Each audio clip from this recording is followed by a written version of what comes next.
Yesu nahimbazwe ndabaye ikaze mu kiganiro cyacu Impamba y'umunsi. Uno munsi tugiye gusangiramo ijambo ry'Imana dusanga mu butumwa bwiza bwa Yesu Kristo uko bwanditswe na Matayo igice cya 25 turahera ku murongo wa 14 niyo bitabura neza. Havuga ngo n'umugani w'ababikijwe itarano. Bizoba nk'ivy'umuntu agira agenda mu mahanga ahamagara abantu biwe abasigana ivyo atunze. Umwe amuha itarano zitanu, uwundi zibiri, uwundi imwe, uko umuntu wese ashobora aja mahanga. Uwo mwanya uwahawe itarano zitanu aragenda arazicuruza yungukamo izindi itarano zitanu, n'uwa zibiri abigenza atyo yungukamo izindi zibiri. Ariko uwahawe imwe arigira yimba mu kuzimu ahisha amahera ya Shebuja. Hashize igihe kirekire Shebuja w'abo bantu aragaruka asuzuma ivyo yabasigaranye. Wari yahawe itarano zitanu araza azana itarano zindi zitanu. Ati mugenzi wari wansigaranye itarano zitanu, nungutsemo izindi itarano zitanu. Shebuja aramubwira ati wagize neza muntu wanje mwiza wo kwizigirwa, wizigiwe kuri bike nzoguha kugaba vyinshi. Injira mu munezero wa Shebuja. Ijambo ry'Imana agomba kubasangiza kuno munsi ni ijambo dusomya n'abantu munsi wandanije ubona yuko n'uwa zibiri yarashuye kuzana uwimwe niwe yaciye agenda arayizika arabika inacu yigeze ayikoresha. Ariko umwami uwo Shebuja ntiyabashimiye, ntiyamushimiye kuko yamugaye ko atigeze acuruza itarano yamuhaye. Sinagomba kuza cyane kuvyerekeye impano canke itarano dufise, ariko nagomba kuza ubwa mbere cyane gose kuri uyu muntu, uyu mushebuja, uyu mupatron ibintu yabasigiye itarano yabahaye nizari ziwabo, ariko zari itarano ziwe. Nagomba ugire kino gicapo c'Imana umuremyi wacu. Imana mu rukundo rwayo yarateguye ibintu twebwe tutarimo. Irategura ibintu, iratwiyumvira ingene tuzobaho neza, iratwiyumvira kugoroka, iratwiyumvira amagara meza, iratwiyumvira ubutunzi butandukanye, iratwiyumvira gukugwa kw'imivumo, mbese iratwiyumvira kuduha umwana wiwe w'ikinege, iratwiyumvira kuduha mpwemu yera. Yagarukije ngaho iratwiyumvirira no kuzoba mu ijuru. Irategura igisagara ciza Yerusalemu, irategura umugwa, amazu meza aho tuzoba, iratwiyumvira byose. Hanyuma mu rukundo rwayo nyene itituzana mu mugambi wayo, ataruhara na rumwe wewe wabigizemo, atari wowe ubifise mu bintu vyakoze byose wowe nta ruhara ufisemo. Uruhara rwawe ni wowe wo kwemera ukaza muri uwo mugambi. Mugasa nagomba gushika cyane, nagomba gushika kuri ahantu ko wibuke yuko ivyo turimo, umugisha turimo, ubona amahoro, umudendezo byo dufise mu gakiza twasanze muri Yesu, yabikoze mu rukundo rwiwe. Tugaraza gusa adushira muri uwo mugambi. Kubera iki? Kuko azi ko yadufise kubasha, azi ko niwe yaturemye. Wewe amwari ikibabaje, hariho benshi bavyemeye, hari n'abandi bataravyemera kwinjira muri ambiance yaduteguriye. Mbega nagomba kuzana ahantu, gushika ahantu h'ibintu bibiri databuja yarabiyeko kugira ngo abantu binjire mu munezero wiwe yari yateguye. Hari munezero, hari ibintu bitera umunezero databuja. Databuja n'ahantu tumugereranya n'Imana yacu yakoze ivyo vyose. Ikintu kimutera umunezero, critère, ibintu bibiri yarabiyeko ni kuba umukozi mwiza n'umwizigirwa. Kuba mwiza si kuba mwiza mu maso uko wisize neza, mugabo n'ubugwa neza, la bonté, kugira neza.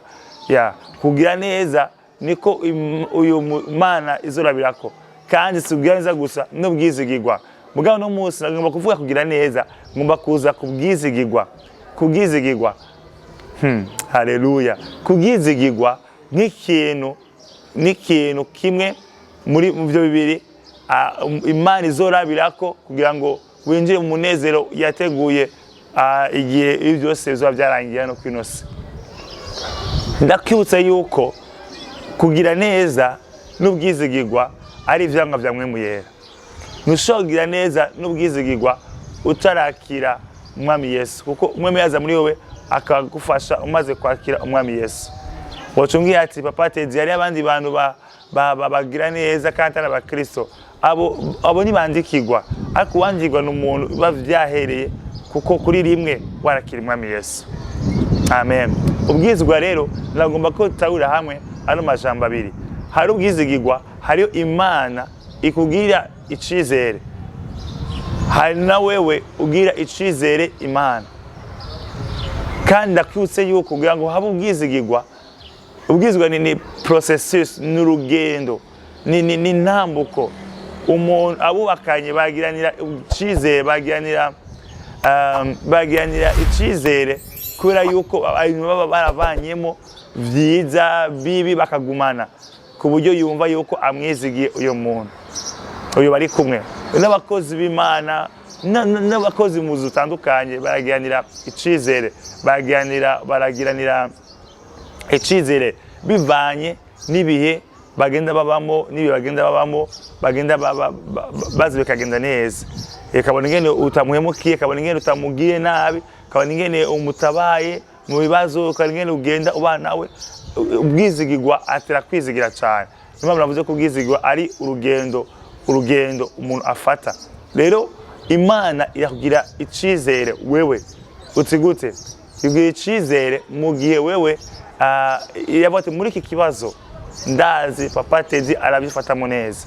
Muri iki kibazo naza kuntuka, naza guhemuka, naza kukwifata uko yishakiye.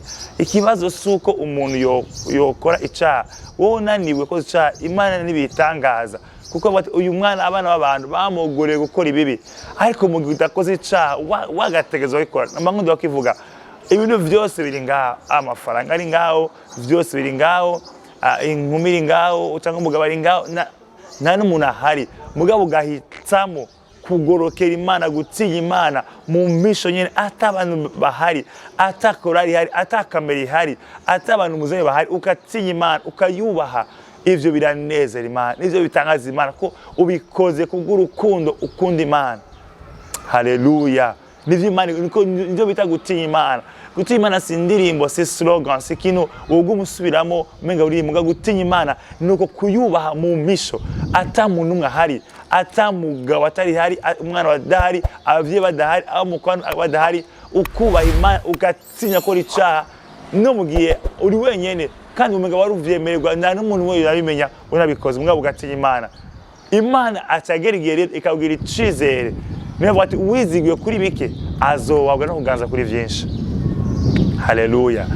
None wowe bishika ryari ugira icizere Imana? Abantu benshi bagibaza Imana irabesha, Imana irahemuka, akugira icizere Imana kuko ivyo yavuze ishobora no kubikora. Kandi ivuze ikintu nuko ishobora gukora. Nimba hari umuntu asenga, hariyo n'umuntu Imana yishura.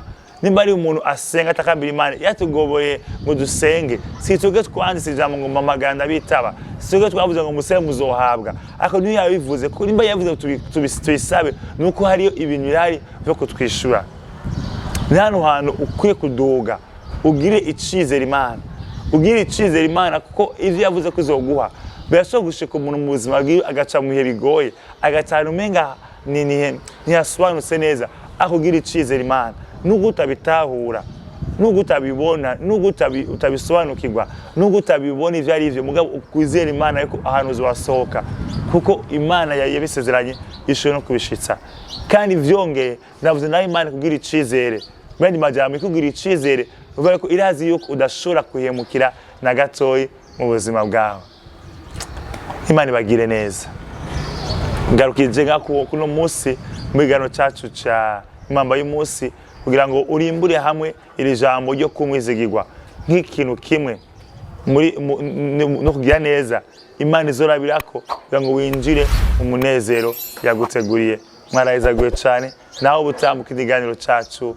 Amen, amen. Dusengere hamwe rero. Mana, mu izina rya Yesu ndaguhaye icubahiro, kuko wewe igihe cyose ijambo haba ariyo impamvu iyo jambo rije. Iyi mbuto itewe yo kuba umwizigirwa, tukawugira icizere nawe ukatugira icizere. Mana we iyi mbuto ishigikire umugwanizi ayiza kugwa mu bantu bayikurikirana, umugwanizi nayirandure. Ariko vuno munsi umuntu ahitemo kugutinya kugera mu nzira yawe, nawe tugira icizere kandi nawe tugira icizere. Urakoze ni mu izina ryawe, iyo tavuze ubirenze ko cyane, ni mu izina ryawe tubisavye. Amen, amen, amen.